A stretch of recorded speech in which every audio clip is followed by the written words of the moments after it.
Well, hello there and welcome to this edition of the EV Revolution Show. My name is Kenneth McCoy, your host, and today I have yet another car review. It's been probably a month or so since I had my last one. Seem to have a string of GM products over the last several reviews, but that's just the way it works, folks. Sometimes one OEM gets busier than the others, or they've got more cars.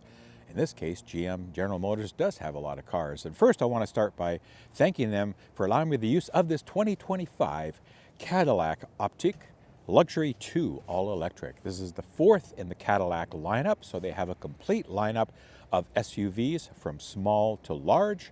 They're the only OEM manufacturer that has an all-electric platform in a complete SUV lineup within their model platform. So I'm going to tell you a little bit more about the Optiq, but I'm going to sound like a broken record when you compare this to the other Cadillacs that are out there. There's a lot of similarities, of course, but hey, I think this is a tremendous value for a Cadillac, something you should definitely look at if you're looking at that compact SUV segment. So first, let me get into all the details.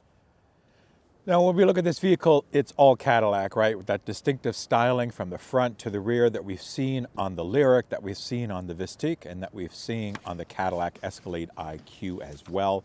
So this is all the same kind of design language that Cadillac's using.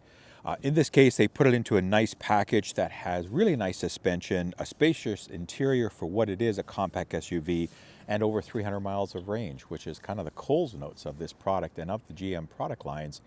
Their range numbers are really good, and they're all based on that GM EV battery technology platform, aka Ultium. It's still going to be Ultium to me forever, until they change it, but that's what it is today.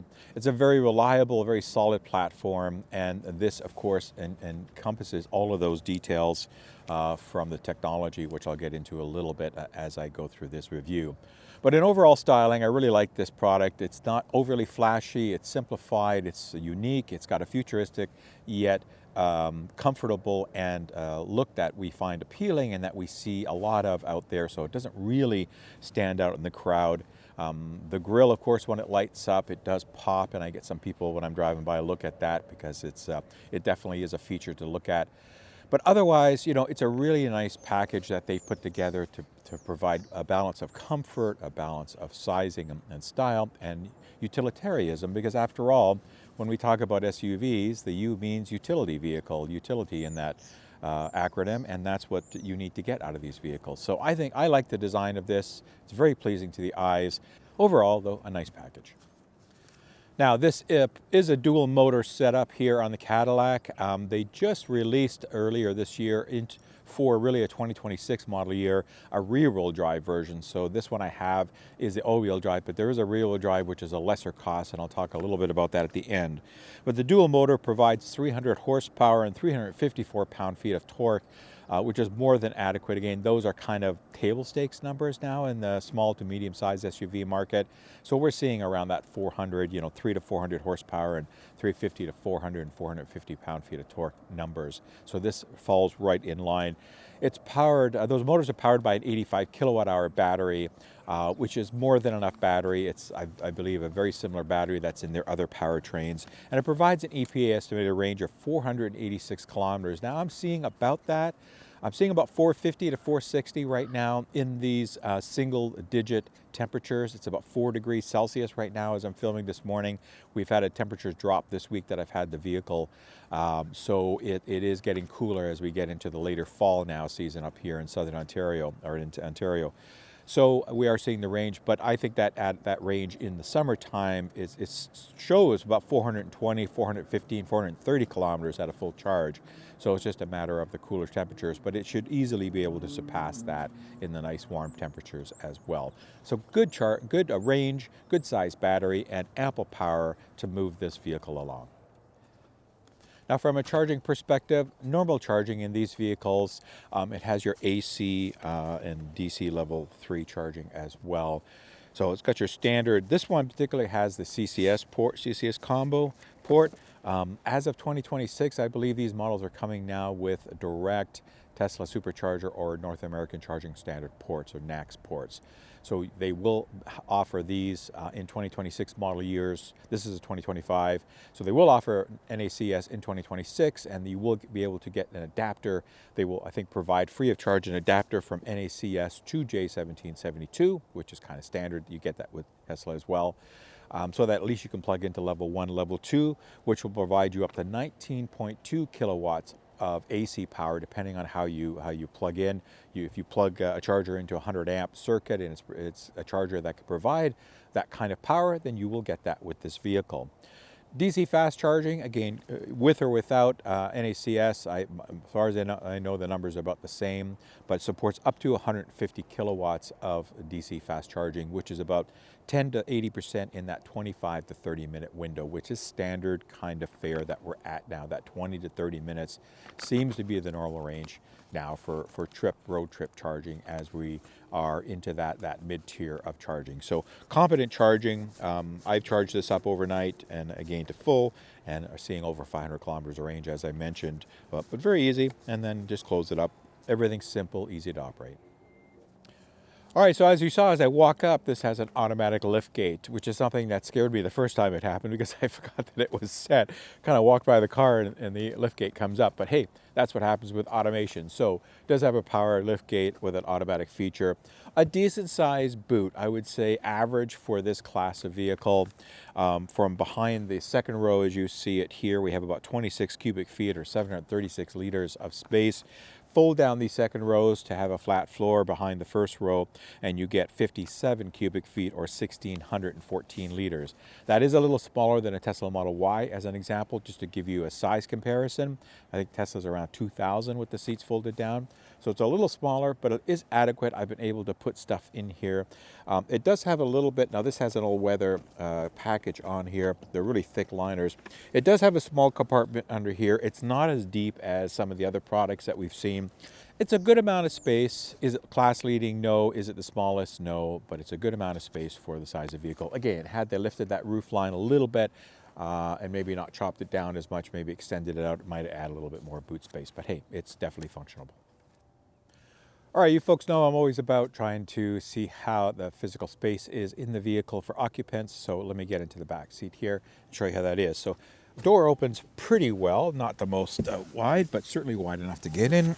Easy step up and get in, as you can see here. Very comfortable from this perspective. I have the seat where I have it.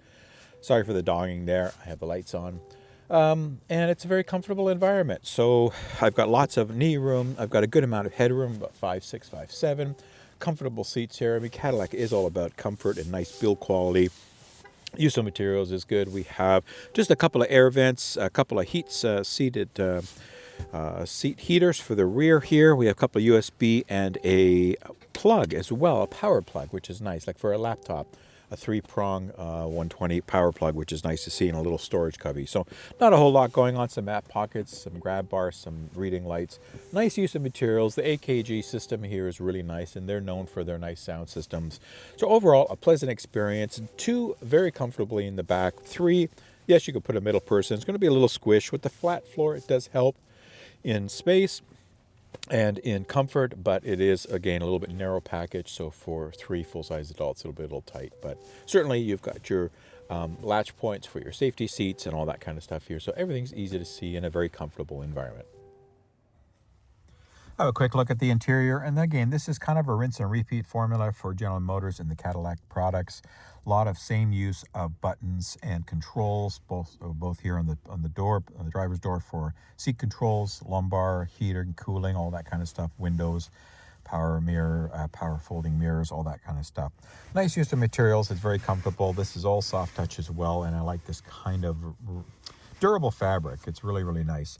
So it's a good use. There are a couple of different interior colors and options that you can get, of course, on this. But this is your standard layout. We're seeing this on all the Cadillac products. The 33-inch curved display with numerous types of information that you can play. I have just on a pretty basic mode here. Should close the trunk, get rid of that picture. I have this set for a pretty basic kind of what they call their clean look. Just simplicity gives me speed and range and that kind of stuff. If I need to get into details, I can see more. Standard Cadillac steering wheel with your standard controls for smart cruise and all that kind of stuff. I'm not a huge fan of these particular buttons. I'd rather have individuals than this kind of panel, but they work and they work okay. So I haven't had any problems. A good steering wheel, power settings, your standard stocks as well that we've seen across all the GM products. I mean, basically this is a Equinox platform, but just with Cadillac touches. So more luxurious, nicer, softer suspension, a little bit quieter ride. Probably a bit more power than the Equinox. I'd have to check the numbers, or it could be pretty well the same. But, you know, overall, a really nice package. You get your distinctive Cadillac windshield wipers, which, of course, have to be different. But everything is nice. A responsive infotainment system as well here. So, you know, everything works really nice. If I try to bring up, let me just see here. Where's the nav? You've got the shortcuts down here as well. Everything is Google-based, as you can see here. Really nice and responsive, and everything works quite well. So lots of things. You can download some apps on here as well. I downloaded like YouTube and Amazon Prime. You can actually watch stuff. So a la Tesla, you can sit there and watch YouTube videos. There's also a built-in browser because this does have cellular 5G connectivity to the internet. And of course, so you can get data as well. One thing I do like about across all the GM electrified products is their use of both soft controls here, like a menu controls, and also the hard controls. And I really like having climate controls as hard controls. I say this all the time. I have a Model Y, which everything is soft touch, and I'm used to it, but I would rather have something like this in my Model Y, which is so easy when you're driving to adjust fan speeds and adjust temperatures and just select the different HVAC settings. This is so easy and it works so well. So I just want to stress the fact that these are really nice systems to get into. I know a lot of the others have everything soft touch and computer controlled. I get it. I get the allure, but I really love having some physical buttons for some of the really day-to-day stuff like wiper blades and HVAC controls and that kind of stuff. But otherwise, it works. You got all kinds of apps here. Good-sized glove box. Good front mirror. This also has a digital mirror as well, so if you wanted to operate that, I'm not big on the digital mirrors, but it has one, so you can flip back and forth. Also has a HUD. I don't have it on. This one I turned off, but it does have an HUD system, which I believe comes with one of the options, the luxury option. Otherwise, it's got a really nice panoramic roof as well, as you can see from behind here. You know, besides the good quality seats. Good panoramic roof. It does have a soft close on this. It doesn't open, but there is a cover that'll go across, and you can stop it at different sections and cover just like, say, the back people, or just, you know, you can control it that way. Nice big panoramic roof. Works well. Good amount of storage. It could be a little bit different. I understand the use case for having this opening here to put bags and stuff here. You've got a little cubby underneath there as well. Cup holders are nice front and center. I really like that. This is a little small from an overall perspective from a console, but it works. I put some stuff in there just to carry around. And again, talking about the seat quality and fabrics and use of case. So everything is really nice in this Cadillac, as it should be. It's extremely quiet and comfortable. So it's very, very nice product, and whoever will buy one of these will be very happy with it. Just some quick thoughts on the highway here in the Cadillac Optiq. Of course, it's got Smart Cruise. Oh yeah, I forgot about that sensor. If I hold it up, it's going to disengage the Smart Cruise and tell me, hey, you got to focus on driving. So I got to hold the camera offset here, because this part is what's looking at my face to make sure that I'm looking at the road. So I have to make sure I don't hold the phone in front of it. But anyway, Smart Cruise is a pretty good system. It's for mapped roads and highways that GM has mapped. I think it's over 1 million miles or something like that within North America. It's quite an extensive network, mainly on the main highways here in southern Ontario, getting into some of the more used regional roads as well. So it is getting better from a use case, but still, it's not like some systems which will operate on any road. But it is good, as you can see. It might be hard to make out the green and the steering wheel, but it just means with the symbols that Smart Cruise is active. Got it set for 120 here in the highway, and it will auto lane change is set as an option as well. You can turn that on or off. What that means is if the traffic slows down a little bit in front of me and there's a open, you know, it's a little faster to the left, then the vehicle will move left on its own, change the lane, and then go back. So it doesn't have a feature like Tesla's autopilot or full self-driving, which has different kinds of modes, you know, a hurry mode or lesser hurry modes, chill modes. Now they've added a couple more, so it will dictate the driving based on, you know, how fast you want to get there, if you're more relaxed or more intense. This is just one setting, and the auto lane changing is a part of that. You can turn it on or off. works quite well. Otherwise, the vehicle is just a fantastic vehicle to drive. It's smooth, it's quiet, a little bit of wind today, a little bit of tire noise on this concrete highway, which is the 407 toll roads here in Southern Ontario. So they're always louder on every car and every tire. But other than that, this is a very comfortable, quiet car, very easy to manipulate and drive. Nice big screen here with the Google, of course, entertainment system and the Google OS that GM runs on all of their all-electric vehicles and more of their ICE cars. Good visibility, a really nice vehicle, quiet, comfortable, and just really easy to drive. So, you know, my hat's off again to GM. I'm just going to sound like a broken record if you're watching these reviews on their electrified products, but they're just good. They just go. Ultium platform is a proven platform. I'm showing when I charged this up to 100 this morning for the last few days, I was at 538 kilometers. Efficiency is about 5 to 5.1 kilometer per kilowatt hour, which would be about 450 to 460 or so kilometers. With the temperature adjustment, I'm in single digits degree Celsius this week, so it's a little cooler. We finally had the fall weather hit. I think that's very adequate for a vehicle of this size, weight, and class. So again, great job, great driving experience, comfortable, cool, calm, and collective. I would also add that there are different screens as well that you could change to in the layout. So I've changed to the kind of assist screen, they call it. So when you are running some of the driver assist features, you can see it's much more predominant now.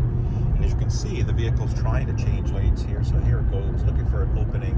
Now it's changing lanes because the traffic in my lane is starting to slow down, and this one's faster. So I'm just kind of letting it do its thing. I personally wouldn't have changed lanes yet at this point, but let's see what happens. But anyway, you see that it has the different screen on, highlighting, of course, that Super Cruise is on, and big green coloring, and bold lettering, and this kind of stuff. And then it will cycle through and do what it needs to do. I just wanted to reference that as well.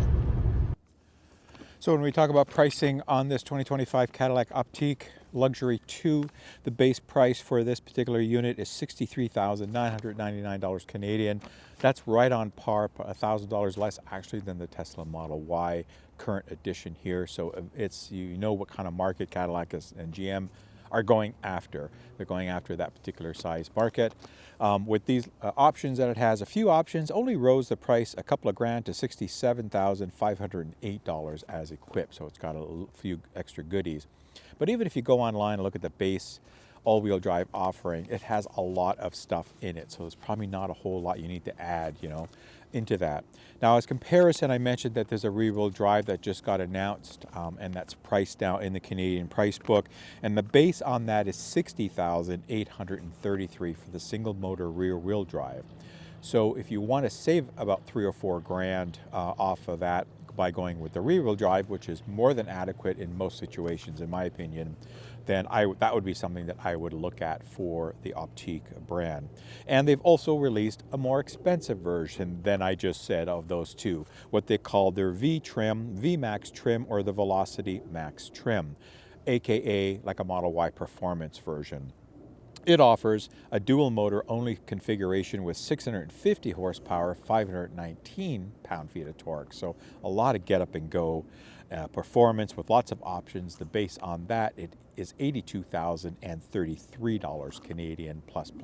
So obviously jumps about 20 grand from the base all-wheel drive to the performance, which is what we see in the pricing. So I think they've done their homework at how to price this vehicle against some of the competition out there. Overall, my thoughts are this is a really competent vehicle. I really like it. I'm a big fan of the GM products, as you folks know. It's got nice styling. It definitely is. Got some futuristic cues to it, but is very much a Cadillac and very modern-esque styling to bring up to date. It's very well equipped at that price point. Even the base rear-wheel drive model, as I mentioned, go online and look at the configurators, look at the standard options that you get. You get a lot of stuff for that $60,000. $60,000 isn't cheap, we know that, so you want to get a lot of stuff and features into that price. It provides good performance. I wouldn't say that this is top performance. It's okay acceleration. I've been running it just on general touring mode all week, like your standard mode. I haven't tried performance because, again, this has more more than enough power to get me up and going even very quickly in that mode, and I'm trying to just see what kind of range I can get. So, but there are faster performing EVs out there in this segment, but it's a very attractive option. I like the regenerative braking. Some people don't like the way GM has implemented it. I really like it. I think it's very smooth. It's really easy to manipulate, and you either turn it on, or there's two settings, a low and a standard, I think, or low-high, that you can get more aggressive braking or less. I'm just running it on standard mode. It works extremely fine. It's a very comfortable experience, especially for passengers, because that's where you can tell if nobody's complaining about this kind of stuff, then you know you're doing it well.